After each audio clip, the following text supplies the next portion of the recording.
फर्जी नहीं है जो बता रहे थे कि गलत कैंडिडेट इसमें नहीं घुसे हैं। दोस्तों नमस्कार, स्वागत है आपका हमारे चैनल बिहार नीति पे। दोस्तों आज एक बार फिर से हम बात करेंगे बीटीएससी ने जो जेईई के रिजल्ट के लिए ऑब्जेक्शन दिया है, उस ऑब्जेक्शन में जो नोटिस है उस नोटिस में क्या प्रॉब्लम्स है और नहीं है। प्रॉब्लम्स तो वैसे मुझे बहुत कम दिख रही है, कुछ प्रॉब्लम्स हैं, ऐसा नहीं है कि नहीं है, लेकिन इसके अलावा अगर बात करें तो बीटीएससी ने उन अभ्यर्थियों को भी जवाब दिया है जो अभ्यर्थी बोल रहे थे कि फर्जी नहीं है, जो बता रहे थे कि गलत कैंडिडेट इसमें नहीं घुसे हैं।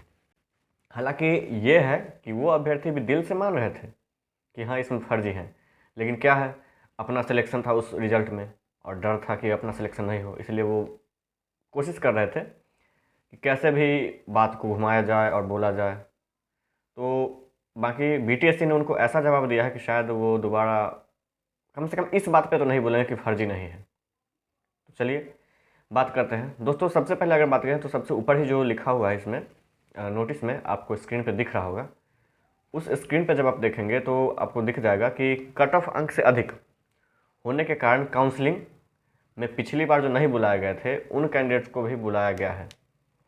एक तो नंबर 1 ये, नंबर 2 ये कि कट ऑफ अंक से ज़्यादा होने के बाद भी किसी का रिजल्ट भी नहीं था उसमें, तो उनका भी काउंसलिंग करवाया गया और उनका भी ऑब्जेक्शन इसमें दिखेगा, वो बताया गया। तो ये अच्छी बात है, एक गलती को तो स्वीकार है कम से कम। अब दूसरा जो पॉइंट मैं बताने जा रहा हूँ वो वही पॉइंट है जो आप लोगों को बताएगा कि कितने इसमें फर्जी थे, और इस मतलब वो कैंडिडेट जो था वो बोल रहा था उसको जवाब इसमें ही मिलेगा, क्योंकि बीटीएससी ने खुद जवाब दिया है।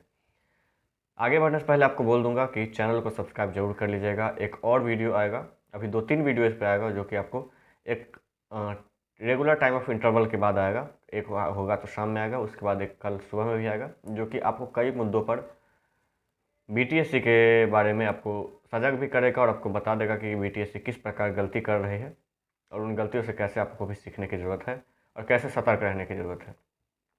गलतियाँ हैं नहीं है वो आपको डिसाइड करना होगा। गलतियाँ जो मैं बताऊंगा उसमें शायद गलतियाँ नहीं हैं, और इस बार काफ़ी हद तक बीटीएससी ने फूक फूक कर कदम रखा है, लेकिन फिर भी कई ऐसे बातें हैं जो बीटीएससी को जवाब देना पड़ेगा।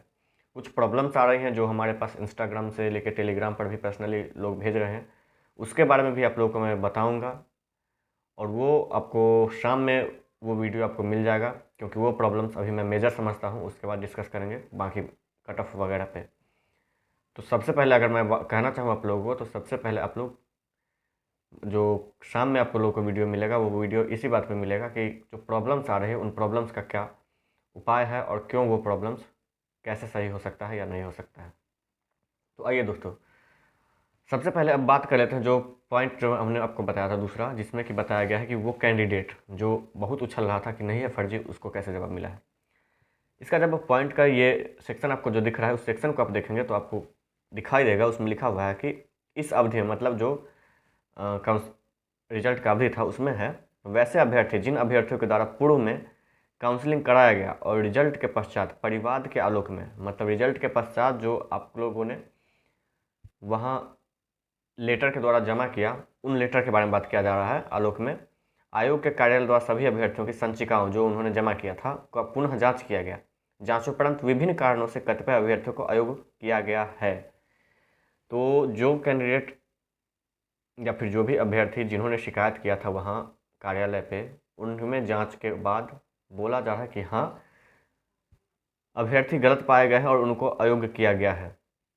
तो कैसे वो अभ्यर्थी बोल रहा था कि गलत नहीं है रिजल्ट, तो एक बार शायद उनको दोबारा से तमाचा मिल गया होगा। अगर होशियार होंगे तो दोबारा इस लफ्ज़ पे तो नहीं बोलेंगे कि हाँ फर्जी नहीं है। चलिए आगे है इसमें दोस्तों, तो जांचोपरंत उन अभ्यर्थियों को बाहर कर दिया गया है। अगर बात करें दोस्तों तो इनको अब बाहर किया गया है, इसका मतलब अगर पुराने रिजल्ट के हिसाब से चलते तो सभी का ज्वाइनिंग हो जाता। तो बीटीएससी इसका ख्याल नहीं रखी थी और अब उसको कहीं ना कहीं इसका अनुभव हो रहा है। हालांकि कई कैंडिडेट जो पूछ रहे हैं अभी भी कि 40-60 करेगा या नहीं, तो उस पर अभी भी संशय है और बीटीएससी ने क्लियर नहीं किया है इस नोटिस में, आपको बता दूं। चलिए उसके बाद है अथवा उनके अंक, कार्य अनुभव के अंक, कोटि इत्यादि में परिवर्तन हुआ है, मतलब कि आपका जो एक्सपीरियंस का सर्टिफिकेट था उसको भी जांचा गया है, उनके अंक को भी जांचा गया है, और फिर जो परिवर्तन हुआ है उस परिवर्तन को आपको बता दिया गया है इसमें। आगे अगर बात करें दोस्तों तो और वे अभ्यर्थी अपना देख सकते हैं। तो जिन अभ्यर्थियों ने पहले प्रॉब्लम्स, अब मान के चलिए कि जो मार्च में जो ऑब्जेक्शन आया था उस ऑब्जेक्शन में भी आपको ऑब्जेक्शन दे दिया जाता है, लेकिन आपका ऑब्जेक्शन निपटारा हुआ या नहीं वो तो बताया नहीं जाता है, तो उनको भी इस बार मौका मिलेगा, आप लॉगिन करके देख सकते हैं। बाकी आप लोगों ने देखा भी होगा कि उसमें बताया जा रहा है कि आप में कोई परिवर्तन नहीं है, तो आपका जो पहले था आपने कोई पिछली बार भी नहीं ऑब्जेक्शन किया था, इस बार भी उसमें कोई परिवर्तन है तो आपका कोई परिवर्तन लिख के आ रहा है, आपको पता चल गया हो। अब बात करें कि जिनका शैक्षणिक प्रमाण पत्र, इसमें बताया जा रहा है कि जिनका शैक्षणिक प्रमाण पत्र या प्रतिवेदन कॉलेज या विश्वविद्यालय से अद्यतन अप्राप्त है। अब देखिए दोस्तों ये कैसे किस तरह से खेल खेला जा रहा है। मतलब जिनका शैक्षणिक प्रमाण पत्र है उनका शैक्षणिक प्रमाण पत्र अप्राप्त है, जो उनके कॉलेज से वेरिफिकेशन अप्राप्त है, इसका मतलब इस बार लेटर भेज के या फिर मेल के माध्यम से सत्यापित करवाया जा रहा है, वेरिफिकेशन करवाया जा रहा है, उन्हें होल्ड पर रखा गया है। तो अब बताइए दोस्तों कि होल्ड का पे अगर रखा गया है तो होल्ड वाले अगर ऑब्जेक्ट भी करेंगे तो ऑब्जेक्शन का क्या जवाब बीटीएससी देगी? एक तो जवाब नहीं देगी, तो वो लड़के खुद में डर के रहेंगे या नहीं रहेंगे? जो इस नोटिस में लिखा हुआ है उसके माध्यम से मैं बोल रहा हूँ दोस्तों कि क्या वो लड़के अब डर के रहेंगे कि यार होल्ड पे है मेरा, मुझे बाहर कर रहा है या मुझे ले रहा है, किस प्रकार का से मेरे साथ बिहेव कर रहा है बीटीएससी, वो अगले रिजल्ट के दिन तक वो अपने आप खुद को संशय में देखेंगे। तो बिना तैयारी के, बिना किसी वेरिफिकेशन के इन्होंने ऑब्जेक्शन लिंक डाल दिया। अब ऑब्जेक्शन लिंक जब डाल दिया है तो आप सोच के बताइए दोस्तों कि किस तरह से ये सही हो सकता है। तो ये सभी बातें जो हैं वो प्रॉब्लम्स खड़ी कर रही है, और ये प्रॉब्लम्स छोटी नहीं है दोस्तों। अब मान के चलिए कि जिनका कोई प्राइवेट का है उनका नहीं आया वेरिफिकेशन होके और बाद में सिलेक्शन हो गया, उसको आप क्या मानिएगा? क्योंकि हम भी जानते हैं कि ऑब्जेक्शन का ये 6 तारीख तक, 6 नवंबर तक डेट है, उसके 4-5 दिन के अंदर, 7 दिन के अंदर रिजल्ट निकाल दिया जाएगा। तो जिनको होल्ड पे रखा गया उनका क्या? या तो वो लड़के डरेंगे और हटा देंगे, तो बोल देंगे कि आपको हटा दिया क्योंकि हमने होल्ड पे रखा था और आपका डॉक्यूमेंट गलत पाया गया। रख लिए तो हाँ, अगर सेटिंग भी हो गया और रख लिए तो भाई हमने तो बोला था होल्ड पे, होल्ड के बाद आपका इनका जांचा गया और सही है। तो मतलब एक स्टूडेंट को बरगलाने के लिए अभी तक बीटीएससी जांच नहीं कर पाई है, और इन्होंने चाहे किसी तरह का दबाव हो, स्टूडेंट का दबाव हो, सरकार का दबाव हो, उस दबाव के कारण ऑब्जेक्शन लिंक दे दिया है और बिना जांच के इन्होंने छात्रों के साथ खेल किया है।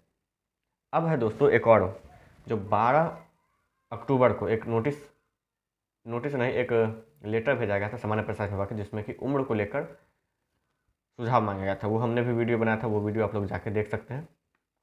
तो उसके बारे में बताया गया है कि विज्ञापन में वर्णित अधिकतम उम्र सीमा के बारे में जब सामान्य प्रशासन विभाग से सुझाव आएगा उसके बाद इस पर विचार करें। मतलब अभी उसका भी कोई जवाब नहीं आया है, लेकिन इन्होंने ऑब्जेक्शन लिंक दे दिया है। अब आप बताइए, होल्ड पे रख दिया है, उनको भी होल्ड पे रख दिया है, ऑब्जेक्शन लिंक पता चले कि वहाँ से कर दे, यहाँ कर दो सबका सिलेक्शन, वहाँ से कभी पता चले कि हटा दो, तो लड़के तब तक क्या करें? कम से कम खुद को तो अपना सांत्वना दे देंगे अगर सब कुछ क्लियर हो जाता तो ये कहीं ना कहीं बीटीएससी की गलती है। इन गलतियों पे पर्दा डालने की आप लोग भी कोशिश न करें।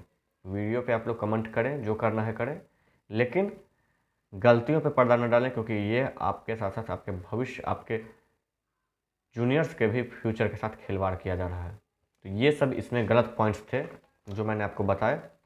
हाँ, ये है कि पहले से कुछ सुधार किया गया है, और ये स्वीकार किया है बीटीएससी कि हमने अब जो पहले पूर्ववत रिजल्ट था उसमें फर्जी था, उस फर्जी के कारण हम लोग उस फर्जी को हम हटा रहे हैं, ये स्वीकार किया है। तो अब ये पॉइंट सबसे बड़ी पॉइंट इसलिए है क्योंकि उस लड़के को तमाचा लगना ज़रूरी था, मेरे ही कॉलेज का था, मैं बताना चाहूँगा, लेकिन निहायत ही घटिया सोच था उसका।